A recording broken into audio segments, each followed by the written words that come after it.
Hey guys, it's Ben the Coin Geek at Old Pueblo Coin, and actually I'm on the road today, and I went ahead and stopped by Stack's Bowers to visit Larry and the crew and see what's happening.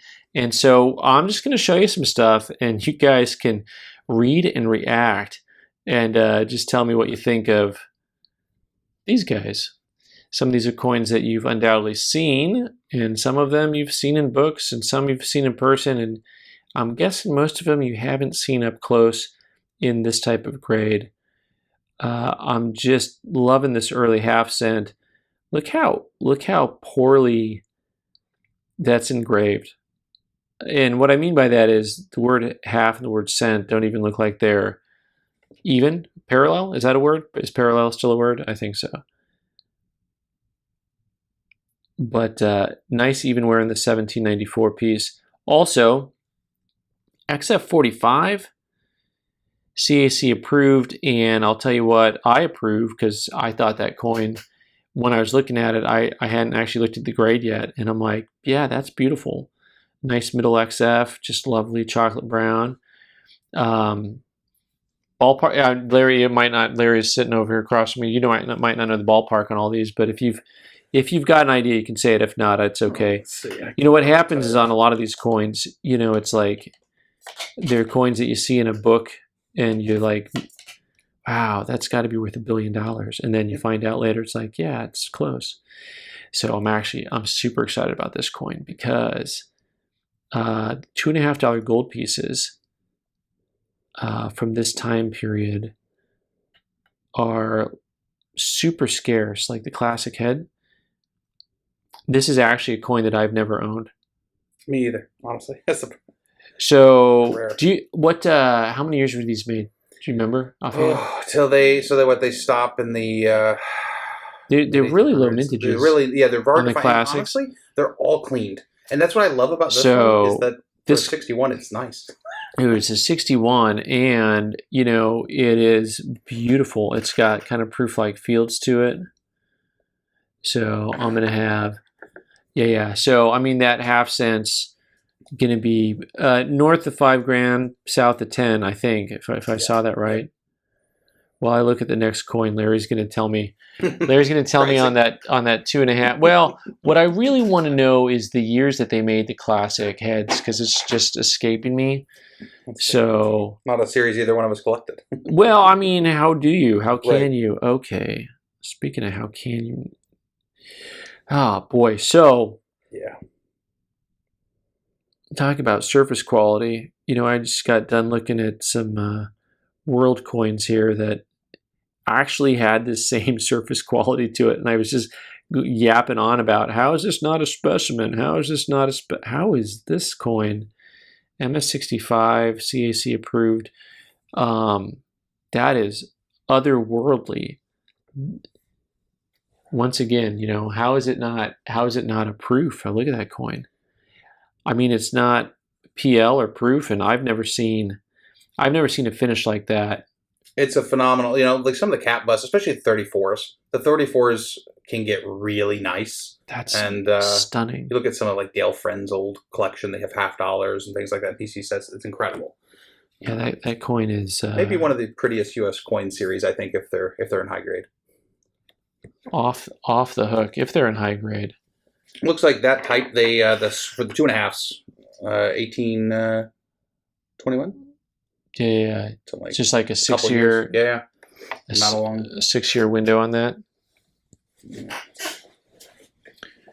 All right, so we're gonna go back to a classic, early $20 gold piece, 1852, from New Orleans. I always want to sing the Simpsons song about New Orleans, but I won't because it offends everyone who's ever been to New Orleans and likes the place.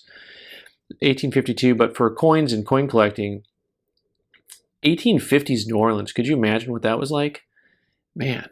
It's new mint and new possibilities. And they're gold. They were getting gold. Were they getting gold from San Francisco shipped over? Or still from the Carolinas? I don't know exactly where they're going. Yeah, well, I know New Orleans, you know, at some point in time, a lot of their silver was sourced from from Tombstone, actually, in the Okay. 1880s. So it went over from Arizona to New Orleans. But anyway, Love seeing those early 20s though. Like there's that type is so cool. Yeah. What a neat coin. The Blue Hill collection. That's a sweet piece. All right. So I'm going to stick with New Orleans. We've got another one here that's something you're not going to see very often. 1856. This has, I had to look at this coin because it's got one of my favorite things that you'll see on gold is when it turns orange. Also, both of these New Orleans coins actually have just a touch of a proof-like finish to them. Also an AU58 on this guy, on this 10. Some of those New Orleans coins are sneaky tough to get. Anyways, if you have ballparks on any of those, shout them out at me because I have no idea what some of this stuff trades at or is, you know, I'm going to move into something that's a little bit more modern and it's kind of a grade rarity, and we're going to look at something that's kind of high grade. So Walking Liberty Halves from the 20s, super tough to get high grade. And this coin is fascinating because it's got, you know, the outer rim is a little bit dark, but then you've got that really rainbow color pattern all the way around the rest of it. So this is the San Francisco Mint. And once again, just a super high quality original skin on that coin. This, the reverse especially. I mean, the toning is nice, but I really like the reverse on that coin. How about a 66 plus CAC approved? That's a monster coin right there for I that think I know off the specialist. top of my head. I think that one PCGS price guide's around 29,000 or something. Yeah, it's like a huge number. Oh yeah. It's easier to remember when the number's the same as the date of the coin. Yeah, it makes it a lot easier. So it's like they should do that more often. You know, it makes it really easy to understand. Is that what we're looking at next? No. Racks of coins. There's Coin Wonderland here. You know? It is Coinlandia is my next project. Don't tell anybody. All right, so this is cool. $17.99 and an old school dollar. And this one's going to be kind of hard. I got to get a farther away clip so you can actually really appreciate. So sometimes these guys tone a little bit on the dark side, but once again, you talk about what an original surface should look like on one of these guys, and we're going to look at the difference in your overall strike in different areas on the coin, because you know, one of the things that's so tricky about early US coins is you look at these stars and they're like popping, and then these stars are like, well, that's flat, and then E pluribus, what? I can't even read it. So, you know, the overall strike, you have to be able to look at some of the higher points to understand what the grade of the coin is. And you can't just look at the lower points, so it can be really confusing. $17.99, let's get a nice look at that date. Bold and beautiful. Look at the denticles on that thing. Yeah, that is lovely. AU55. And boy, if that hasn't been approved by somebody for quality, I don't know. I feel like I'll put my sticker on that coin. That is a sweet looking coin. I know for some of you it'll be too dark, but I really like what I'm seeing there. And I'm actually going to stick with the same era, not the same date, but the same era, going back to something a little bit 1/100th of the price, right? We went from $1 to a cent. And 1797, MS62, CAC approved. It's a nice coin.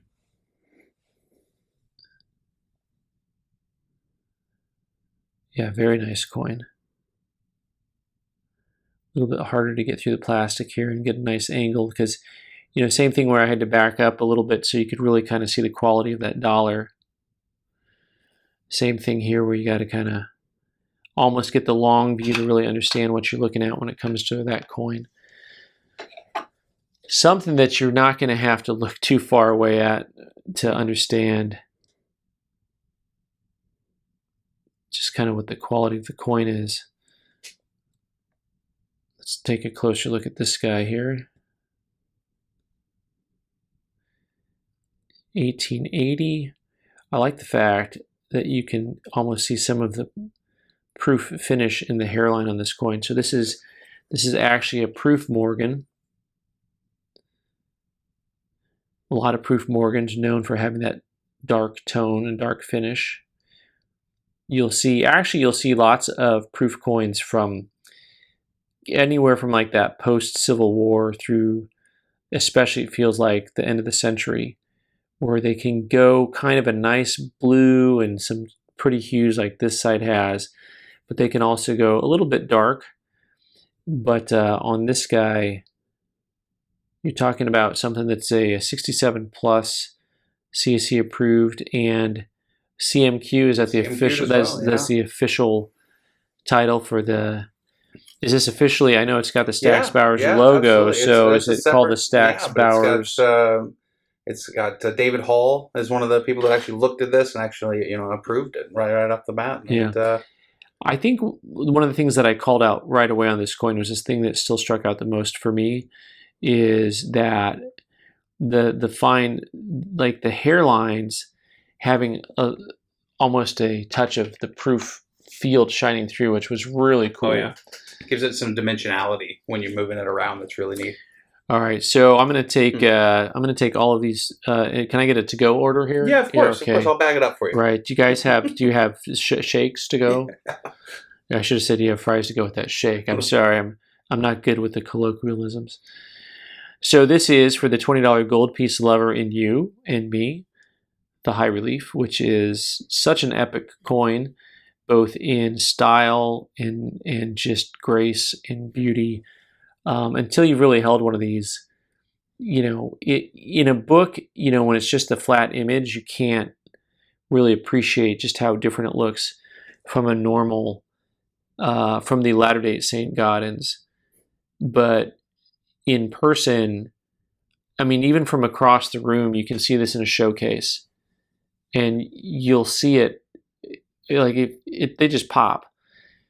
They just pop, and this is kind of like a mainstay in the coin world, the high relief, kind of like the gold version of the SVDB, or you know what I mean. It's the type of thing that like everybody wants. Like it's the coin that everyone's looking for.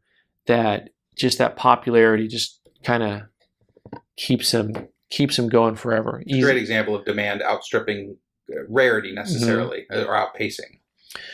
All right, I'm excited for the last two coins I've got here to show you. And these guys, are these coins that you guys have in inventory, or are these coins for auction? These are coins coming up for auction. So I think all of these are coming up in our ANA, in the ANA sale here in August. So this is cool because this pattern with the eagle and shield, normally I see on $20 or $50. Yep. So normally I see these on a larger coin, but this is actually the $10 version. And super cool with the United States Assay Office of Gold, San Francisco, 1852. I'm going to go ahead and say it out loud now, what I was thinking earlier, and all the people that specialize in New Orleans gold can yell at me. But,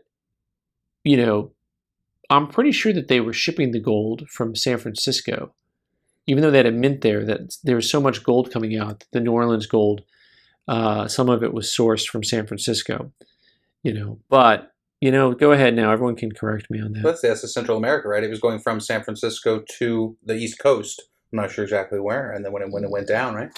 Well, and here we go. Once again, that is actually a coin from the Central America. So that is super fun.